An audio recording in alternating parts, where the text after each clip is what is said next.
오늘 우리에게 주시는 하나님의 말씀은 창세기 15장 1절부터 7절 말씀입니다.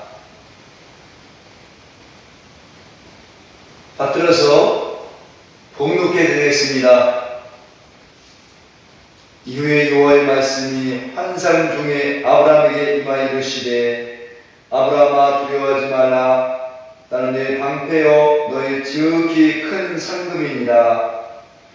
아브라함이 이르되 주 여호와여 무엇을 내게 주시려 하나이까.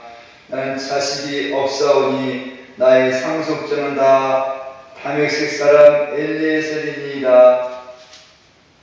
아브라함이 또 이르되 주께서 내게 씨를 주지 아니하였었으니 내 집에 기른 자가 내 상속자가 될 것입니다. 여호와의 말씀이 그에게 임하여 이르시되 그 사람이 내 상속자가 아니라 네 몸에서 날 자가 내 상속자가 되리라 하시고 그를 이끌고 밖으로 나가 이르시되 하늘을 우러러 목들을 쓸 수 있나 보라. 또 그에게 이르시되 내 자손이 이와 같으리라. 아멘.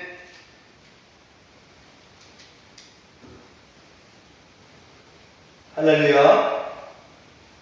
복된 소식을 주시는 하나님을 찬양합니다. 성도 여러분, 오늘 성경 말씀의 주제는 의와 믿음입니다. 교회에서 믿음이라는 말을 참 많이 하고 듣게 됩니다. 흔히들 교회에서 믿음으로 구원받는 말을 많이 하기 때문에 그렇습니다. 따라서 믿음이라는 말은 우리에게 참 익숙한 말입니다. 하지만 믿음만큼 수성적인 말도 없습니다. 그리고 믿음으로 구원받는다는 진리를 오해하고 있는 것도 사실입니다. 뿐만 아니라 성경적 믿음을 명쾌하게 풀어주지 못하는 것이 교회의 현실입니다. 성도 여러분, 믿음으로 구원받는 성경 말씀이 에베소서 2장 3절 말씀에 있습니다. 너희는 그 은혜로 인하여 믿음으로 말미암아 구원을 받았나니 이것은 너에게서 난 것이 아니요 하나님의 선물이다. 이 말씀의 의미는 하나님의 은혜로 인해서 믿음이 발생되어 구원 받는다는 말씀입니다. 물론 구원의 말도 욕심에 가득 찬 자신 그대로 내 자아 그대로 구원할 수 있는 것이 아닙니다. 구원의 욕심 찬 우리 자신들을 죽이고 다시 창조하시는 것입니다. 이것이 거듭남이라고 하죠. 다시 태어난다는 말입니다. 다시 태어나기 위해서 세례를 받는 것입니다. 세례는 자기가 주인으로 살았던 옛사람은 죽고 예수님이 나의 주님이라고 하는 새 사람의 사고방식으로 일깨워주는 의식입니다. 물론 세례를 받고 나면 하루 종일 예수님이 나의 주님이라고 주님을 앞세우는 것이 아닙니다. 단지 하나님의 은혜로 성령이 감동을 줄 때, 맞아, 나의 주님은 예수님이야 라고 깨닫고 주님을 찬송하고 높이는 것입니다. 그런데 이런 것은 짧은 순간입니다. 짧은 순간 고백한다고 해도 하나님은 짧은 그 신앙 고백을 그렇게 좋아하시는 것입니다. 기뻐하시는 것입니다. 그래서 내 자녀라고 그렇게 말씀해주고 있는 것입니다.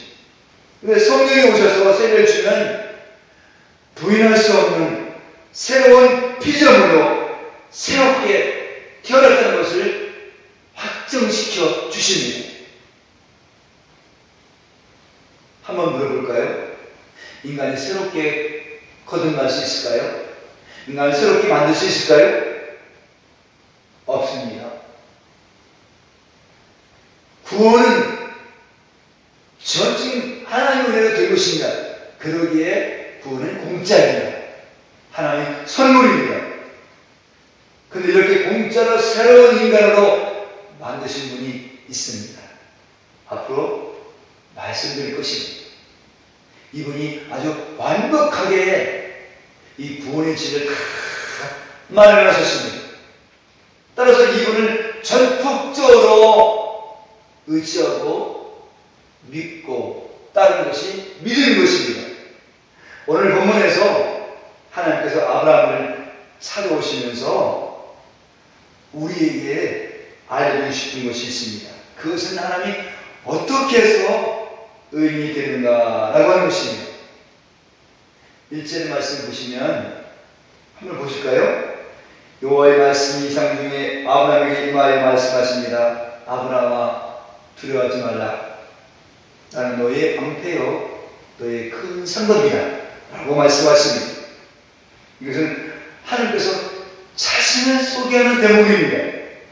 하나님은 택한 사람들에게 방패가 되고 상급을 주시겠다고 말씀하신 것입니다. 이 아브라함은 아내를 하나님 이번에는 뭘 주시겠습니까? 라고 그렇게 화답합니다. 오늘 말씀 가운데 하나님이 아브라함에게 하신 말씀은 아브라함이 어디에 있든지 방패가 되어 승리하게 하신다고 하는 말씀입니다. 그리고 상급을 주신다는 말씀입니다. 그러니까 하나님 너의 방패와 상급이라는 말은 아브라함은 네가 어디를 가든지 너를 지키고 승리자가 되겠다고 하는 말씀입니다. 이 아브라함이 하나님의 약속을 믿으니 의가 되었다는 말씀인데 이 말씀이 오늘 핵심된 말씀입니다. 이 말씀에서 아브라함이 의롭다 여기는 근거는 하나님의 약속을 믿었다는 데 있습니다. 무슨 약속일까요?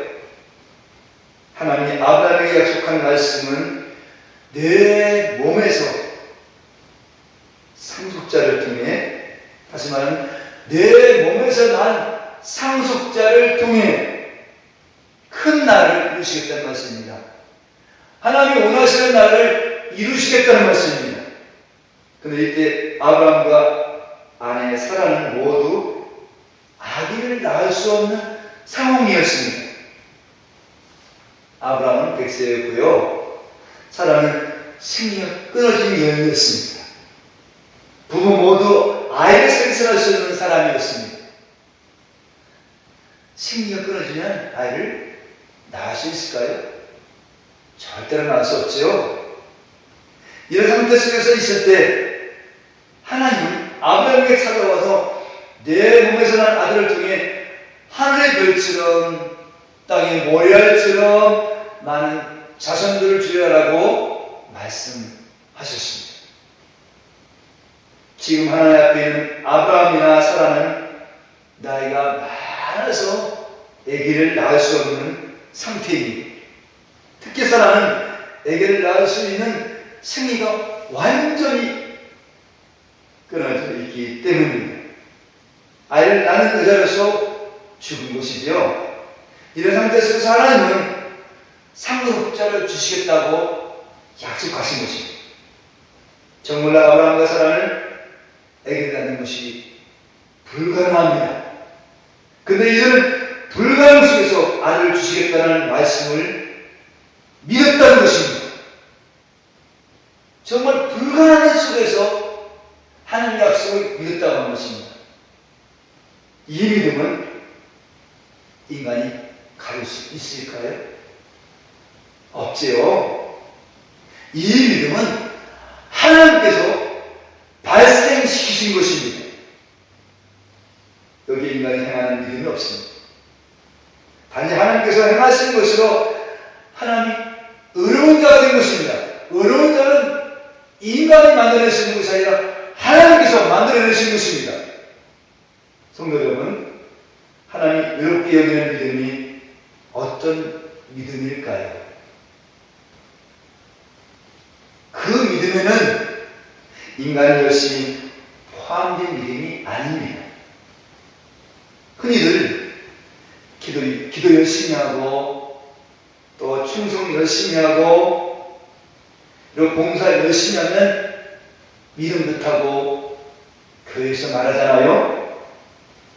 근데 이런 것은 하나님 의롭다고 인정하는 믿음이 아닌 것입니다. 믿음은 인간의 행위가 배제되고 하나님께서 하신 것을 받아들이는 것이 믿음인 것입니다. 그러므로 믿음이란 하나님께서 확정된 것을 그대로 받아들인다고 하는 뜻이 있습니다. 성경은 믿음의 세계를 영적 세계라고 합니다. 이 영적인 말은 육과 반대되는 말입니다. 따라서 영적인 세계는 육의 세계와 반대되는 세계입니다. 육의 세계는 인간이 주의할 사고방식을 통하는 세계입니다.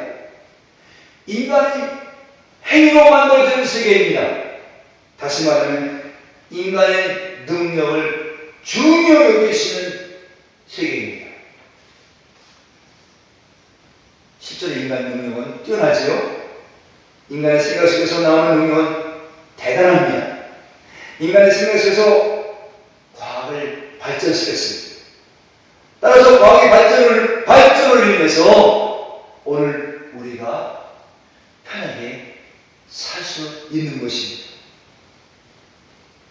정말 기술 발달로 편한 삶을 사는 경우가 참으로 무수히 많습니다. 이렇게 인간의 행위 속에서 나오는 인간의 능력은 뛰어납니다.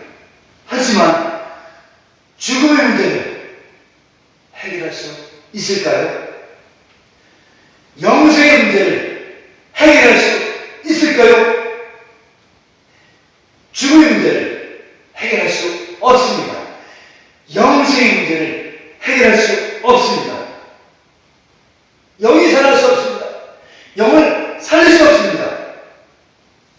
영이 살지 못하는 것을 죽음이라고 하는 것입니다. 죽음은 왜 왔을까요?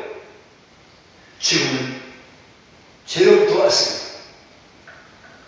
죄는 사망이기 때문입니다. 그러면 우리가 죽음을 피할 수 없다고 하면 죄가 있는 것입니다. 죄가 있으면 용서할 수 없는 것입니다. 용서할 수 없는 것입니다. 용서할 수 없는 세계를 육의 세계라고 하는 것입니다. 이 육의 세계는 항상 인간이 우선입니다. 그리고 인간의 행위와 업적을 높이 평가합니다. 따라서 인간은 높은 꿈을 가지라고 그렇게 주장합니다. 그리고 이 꿈을 향해 열심을 내자고 합니다. 또 긍정적인 생각을 가지고 왔고 나아가자고 합니다. 그러면 세상에 뜨는 성공자가 될 수 있기 때문에 그렇습니다. 바로 이런 세계는 인간이 영광을 받는 세계입니다. 물론 이 세계는 경쟁이 치열한 세계입니다. 그러다 보니 끊임없는 갈등과 다툼과 투쟁이 있는 세계입니다. 그래서 죽고 죽인 세상입니다. 죽음을 해결하지 못하고 죽음의 권세에 눌려 사는 세계입니다. 죽음의 권세 앞에 굴복한 세계인 것입니다. 반면에 믿음의 세계는 하나님이 다스리는 세계입니다. 이 세계를 영적인 세계라고 합니다. 즉 예수님이 행위로 이루어진 사랑의 세계입니다. 예수님이 행위로 이루어진 의의 세계입니다. 다시 말하면 믿음의 세계는 오직 하나님께서 계획하시고 예수님 흘리신 행위로서 이루어진 세계입니다. 예수님이 피 흘림으로써 이루어진 세계인 것입니다. 이 영적인 믿음의 세계는 오직 예수님만 의롭다고 인정하는 세계인 것입니다. 반면에 인간이 옳다고 하는 모든 것들은 부정한 부정하는 세계인 것입니다. 그런데 성경이 나타난 인간의 역사는 하나님이 심하심으로 구원하신다는 사실을 부정하려고 했습니다. 단지 하나님이 우리를 선택하였다면서 자기 혈통을 중요시 여기려고 하였습니다. 따라서 이스라엘 사람들은 다른 사람들을 무시하며 우월감 속에 살아야 했습니다. 다시 말하면 다른 사람들을 무시하고 짓밟고 그렇게 어필여기고 살았습니다. 하나님 자기를 선택하셔서 하나님 뜻을 이루려고 율법도 주시고 성경을 주셨다고 하나님을 자랑하면서도 하나님께 영광을 누리지 못했습니다. 자기 영광을 위한 삶을 살았습니다. 그리고 그들은 그 전통을 잘 이어가려고 무척이나 노력하고 애를 썼습니다. 왜냐고요? 자기의 이름이 높아지려고 하기 때문입니다. 그런데 하나님의 뜻을 완성하고 오신 예수님은 어떠하셨을까요? 예수님은 옛날 모세를 통해 받았던 율법, 성전, 안식을 지키기 등등 모두가 그림자이다. 이제 실체가 여기 왔으니 나를 믿으라고 말씀하셨습니다. 나를 믿으라. 다시 말하면 구원에 이르는 길을 내가 완전히 다 터놓았으니 자신을 믿으라고 예수님 말씀하셨습니다. 내가 선포하고 내가 행하는 말씀을 믿으라고 하는 것입니다. 그 주님이 선포하고 행하는 말씀은 한마디로 쉬운 말씀입니다. 한마디로 희생입니다. 그 희생은 예수님께서 이 땅에 죽으러 오심을 나타나셨습니다. 죽기 위해 낮은 자리에 내려가서 죄인들의 발을 씻기 위해서 죄인들의 발밑에 앉기도 하셨습니다. 그리고 예수는 내 몸처럼 살아가는 말씀을 이루시려고 가난한 자의 친구가 되셨습니다. 그리고 머리둘 곳이 없는 가난한 사람을 사셨습니다. 그리고 인간의 죄로 또는 각종 질병을 짊어지시고 환자를 치료하셨습니다. 물론 환자를 치료하시는 목적은 예수님 자신이 죄 용서하시는 권세를 알게 하기 위한 목적에서 환자를 치료하셨던 것입니다. 뿐만 아니라 인간의 죄로부터 구원하시기 위해서 제 짐을 짊어지시고 골고다 언덕에 오르셨습니다. 그 언덕을 오르면서 인간의 죄에서 오는 심판을 몸소 받으시면서 끝내 죽으셨습니다. 하지만 아무런 잘못도 없는 의되신 예수님은 하나님의 공의에 따라 삶 안에 다시 사셨습니다. 그리고 온 모든 말을 다스리는 주님으로 승천하셨습니다. 이렇게 인간을 구원하시기 위해서 예수님 이 땅에 오셔서 이루신 십자가의 희생이 진리임을 어두운 세력 속에 믿게 하기 위해서 성령이 이 땅에 임하셨습니다. 이렇게 해서 예수님은 인간을 구원하여 새로운 세상을 만드는 길을 다 만드셨습니다. 예수는 한마디로 구원에 이른 기쁜 소식을 이렇게 말씀하셨습니다. 다 이루었다. 성도 여러분, 참으로 이 말씀이 기쁜 소식이 아니겠습니까? 이 말씀보다 더 기쁜 소식이 있겠습니까? 우리 행위를 이룰 수 없는 것을 우리 대신 주님이 이루어왔으니 얼마나 기쁜 소식이겠습니까? 참 기쁜 소식이겠죠? 정말로 기쁜 소식을 주시는 말씀은 우리 행동할 수 없는 것입니다. 주님이 다 마련하셨습니다. 이것을 받아가는 것이 믿음인 것입니다. 하지만 오늘 이 시대에 예수님께서 이루신 말씀을 믿지 못하는 것이 현실입니다. 예수님께서 하신 말씀을 다 믿지 못합니다. 일부만 믿습니다. 예수님을 믿고 구원받은 우리가 다시 열심을 내서 착한 일을 만들어서 하나님을 기쁘게 하다가 천국 가자고 예수님께서 예수님의 행위로 다 완성하신 것을 인간의 행위를 거기에 활짝 집어넣게 되었습니다. 이렇게 하는 것은 우리 마음속에 각자 성공하고자 하는 꿈이 있기에 열심을 내는 행위를 강조한 것입니다. 하지만 내 자아 속에는 자기 자신이 어떻게든 떠보려고 하는 야심이 있잖아요. 맞습니다. 우리 자아 속에는 어떻게든 떠서 성공해보자 하는 야심이 있습니다. 교회는 교회 나름대로 성장하는 꿈이 있습니다.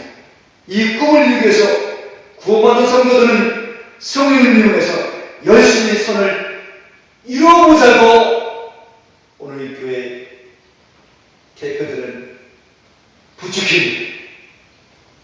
근데 우리 열심을 내면 낼수록 우리 심령 속에서 무엇이 나옵니까? 열심을 내었으니 내 꿈 이루어주세요. 열심을 내었으니 내 소원 이루어주세요.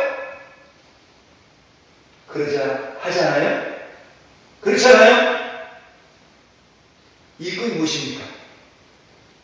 보다 더 나은 삶을 말하잖아요. 더 편한 삶을 원하잖아요. 이런 야망과 꿈은 풍성함과 누리는 우리에게 보장해 주지 못합니다.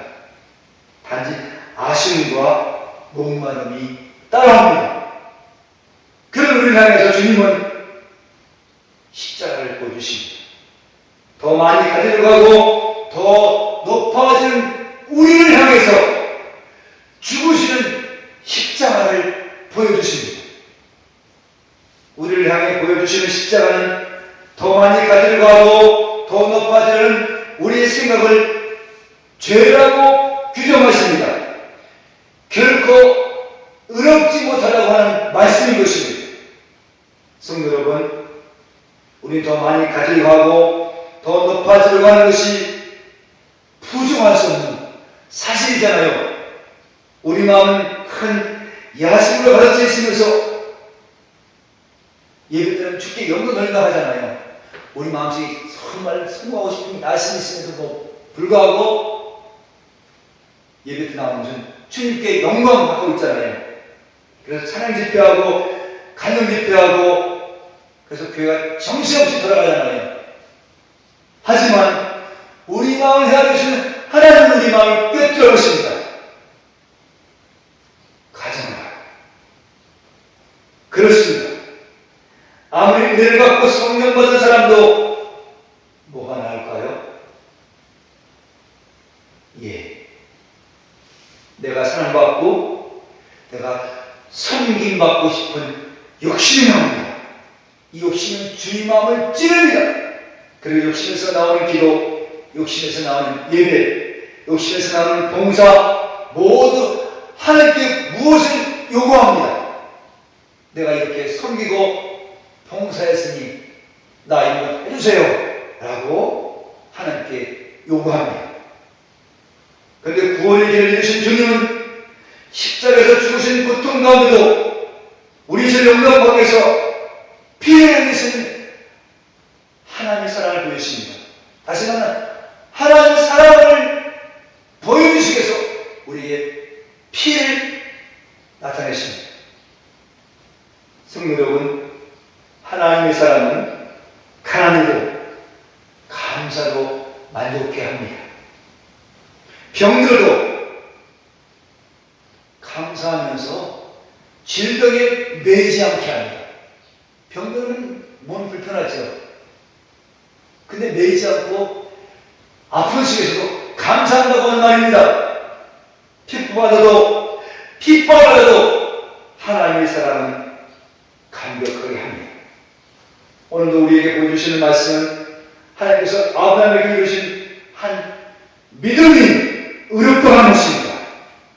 아브라함이 위에 이르는 믿음 보시고 하나님 다 이루신다는 말씀을 순간순간 긴 역사 속에서 약속하셨습니다. 마침내 의되신 주님이 십자가에서 다 이루셨습니다. 따라서 하나님은 주님이 십자가에 흘리신 피를 의롭다고 말씀하신 것입니다. 이 의 속에는 모든 저주와 죄를 박살내는 하나님의 능력이 있는 것입니다. 그런데 한 주간 이 삶 속에 우리의 삶 현장은 의뢰받고 살지만 자기 자신을 앞세우는 삶을 포기하지 못합니다. 그렇게 내 시각으로 세상을 봅니다. 그러다 보니 날마다 영생을 다가오시는 주님을 보지 못합니다. 치졸한 인간의 욕심들이 부딪히는 소리를 내서 지치고 피곤합니다. 그런 우리를 향해서 성령님은 다 이루신 십자가를 보게 합니다. 이 십자가는 하나님의 일을 이루기 위해서 완벽하게 하나님의 사랑을 이루신 예수님의 행위입니다. 예수님의 행위를 믿는 것이 구원받는 것입니다. 인간의 행위로 구원받는 것이 아니라 예수님께서 끊임없이 용서하시는 그 행위로 말미암아 의롭다고 하면서 천국으로 인도하신 것입니다. 이것을 믿는 것이 믿음의 것입니다. 성령의 인도로 이 믿음을 가진 사람은 자기 것이 아무것도 없다고 여기면서 빼앗김을 경험한 사람에게 풍성한 삶이 보장될 것입니다.